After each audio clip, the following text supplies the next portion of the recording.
Wilujeng enjing sadayana langkung dipayun mangga urang sanggakeun puji sareng syukur ka Gusti anu Maha Esa anu parantos maparing waktos ka urang sadayana dugi katiasa patep pangraray dina dinten ieu.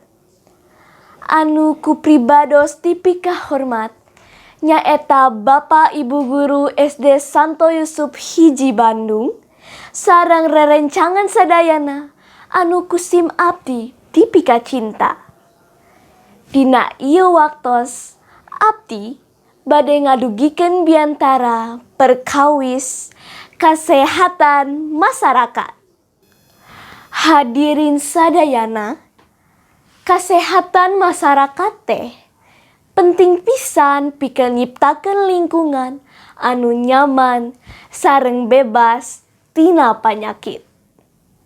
Kasehatan masyarakat teh kedah dikawitan ti kasadaran pribados masyarakat nyalira pikeun nerapkeun perilaku hirup bersih sehat sadidintena sapertos ngawasuh panangan nganggo sabun sareng cai anu ngalir, ngajaga kabersihan awak, tuang kadaharan anu sehat ngandung gizi, istirahat cekap, olahraga, micen runtah kana wadahna, ngalestarikeun lingkungan sapertos melak tatangkalan, sareng kerja bakti mersihan susukan tina runtah.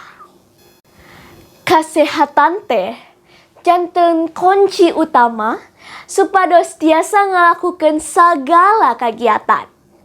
Leres pisan pribahasa anu nyebutkeun dina awak sehat aya jiwa anu kuat.